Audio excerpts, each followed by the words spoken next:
dans un fast-food a-t-il été fatal à un adolescent de 14 ans à Avignon? Le scandale soulevé par la découverte de viande de cheval surgelée en Angleterre.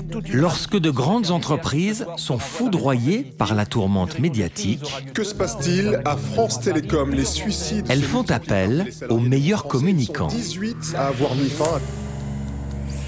Un navire de croisière s'est échoué sur un rocher près des côtes de Toscane, faisant 3 morts. Vous avez des patrons qui, face à la crise, sont assommés par l'effet de sidération. Moi, je dis souvent à mes clients, on va voir ce que vous avez dans le ventre au moment où vous allez avoir une crise.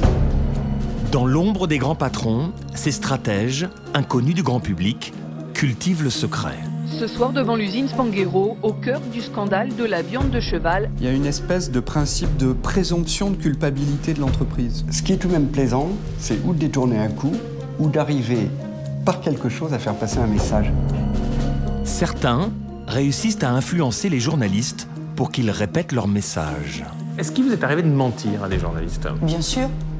On arrange la vérité, on est des commerçants. Mentir, non. Attendre un moment pour dire la vérité, oui.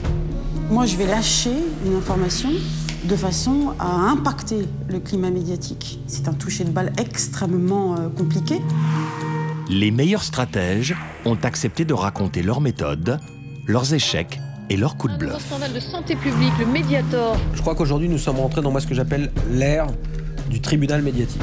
L'opinion peut vous condamner médiatiquement en 72 heures parce que vous avez mal géré une crise. Qui sont ces agents d'influence?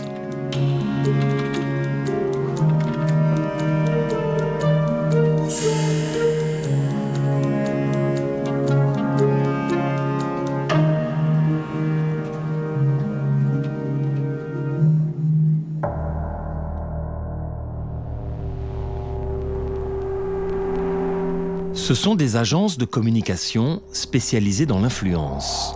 De grandes entreprises les sollicitent pour organiser des opérations de lobbying d'un nouveau genre. Depuis décembre 2012, des employés de magasins de bricolage manifestent bruyamment pour leur droit à travailler le dimanche.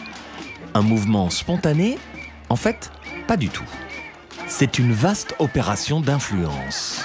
Je suis extra, je travaille en fait juste les week-ends.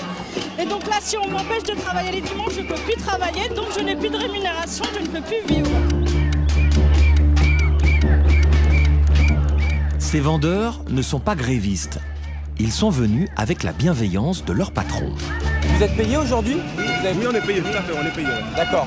Donc la direction est d'accord avec la direction est d'accord, mouvement? Tout à fait, 100% d'accord. Ils sont avec nous. On lance notre directrice qui nous a accompagnés aussi, qui est à fond avec nous et voilà.